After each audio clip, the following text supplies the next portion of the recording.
Welcome to Bad Gear, the show about the world's most hated audio tools. Today's music tech landscape is a candy shop filled with an endless assortment of tools and toys. Analog, digital, hybrid, all in one, modular, big, small or just right, and virtually any sound creation antique can be delivered to your doorstep within days, leaving you both overwhelmed and asking for more. Today we are going to talk about the Modal CraftSynth 2.0. Just like its polyphonic sibling, the Skulpt, this 2020 Wavetable mono synth and candy shop mentality of contemporary manufacturers incarnate was made possible by a Kickstarter campaign, while the original craft was sold as a DIY kit worthy of a Kinder Surprise egg. Hey, guess what? It's got pulse width modulation. That'll keep you all you synth meme fans happy. Version 2 is ready to use, ridiculously feature-laden and looks like a much more professional toy. At the first glance, the Craft 2.0 is ticking all the what if a first-gen iPod had a romantic encounter with a 3D printer and a screenless Tamagotchi boxes. 12 wobbly knobs,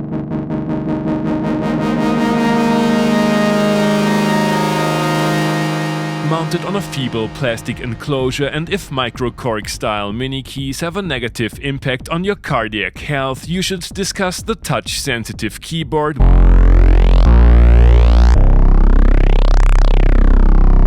with a physician. A maximum of 8 oscillators can be generated from 9 smoothly scannable waveform banks.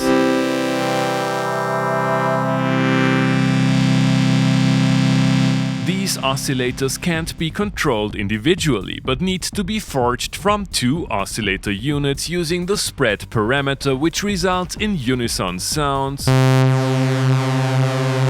chords, and octave stacks.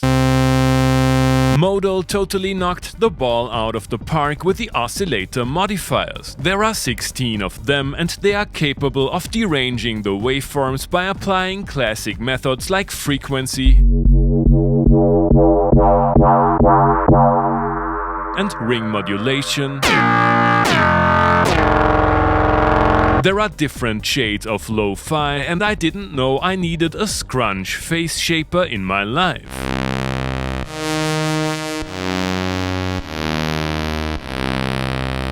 The 2-pole resonant filter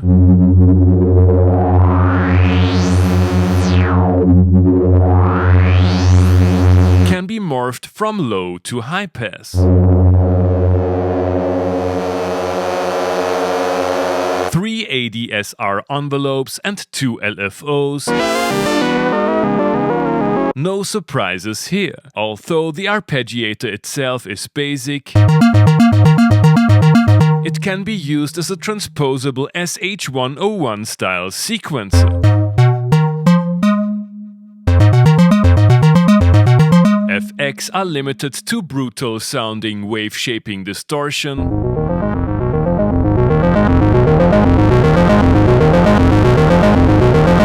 and a syncable delay.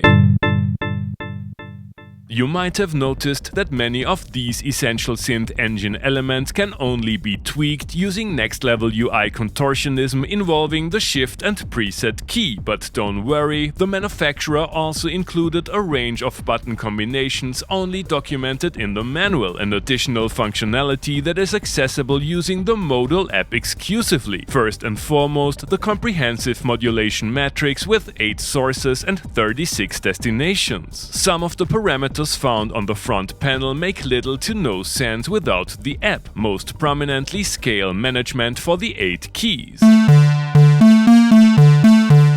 This undeniably powerful synth engine works great for modern basses, self-confident leads, over-modulated mono pads,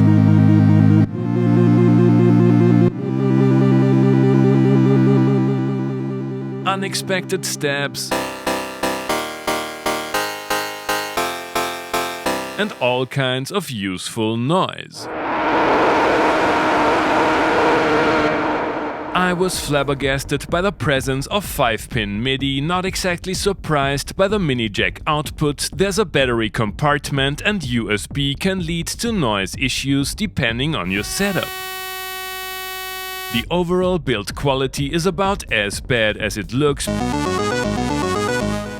But what really grinds my gears are the constant crashes. I will go medieval on a little later. I didn't find any information on Craft 2.0's being discontinued, but it doesn't seem like any big retailers have them in stock at the moment. Thanks to Tom from Synth Anatomy for another piece from his collection. Modal is known for both dream synths with a hefty price tag and testament to the Volkification of the synth market. Did they include enough professional features in the Craft 2.0 to make it worth using?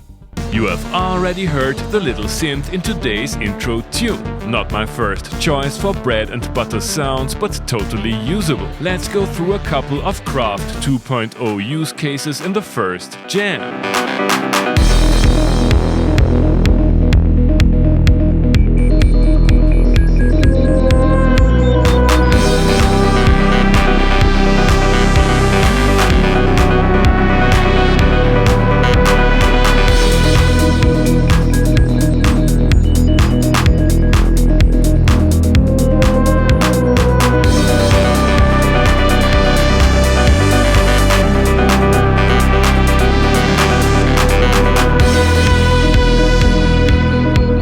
Nothing wrong with this, at least sonically. Modern digital timbres, mostly devoid of harshness, are always welcome, but I found it challenging to combine it with other gear. In most of my setups, the Craft was crashing more or less constantly, and I had a hard time getting through takes without any issues. Of all the MIDI sources I've tried, the MIDI interface of my computer was the one that worked best with the synth. Time to dig a little deeper with the Modal app in this absolutely not stallless jam.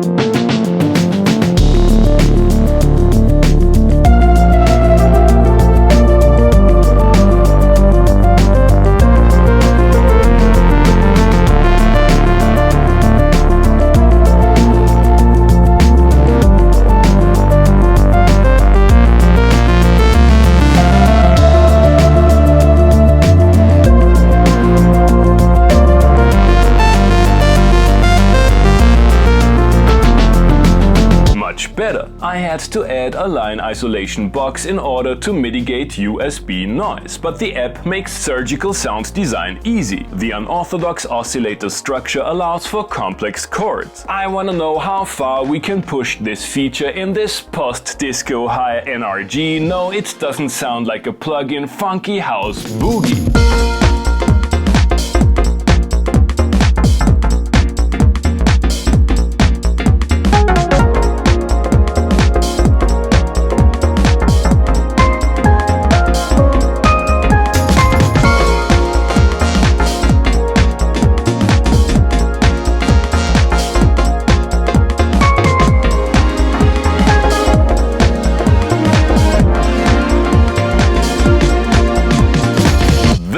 There are many reasons why people prefer hardware synthesizers to plugins and apps. Unique sound, reliability, streamlined UIs, no fuzz workflow, the feeling of having invested in an actual musical instrument, and I think you know where this is going. The second incarnation of the Craft is a versatile source of great sounds, but so are many software instruments which, given a somewhat decent host machine, are noise-free, more reliable and offer the same degree of hands-on tweakability if you add a cheap MIDI controller. I think it is about time to start my own Kickstarter campaign and go full on beat thang on the first meme-based groovebox in history. Thanks for watching and see you next time.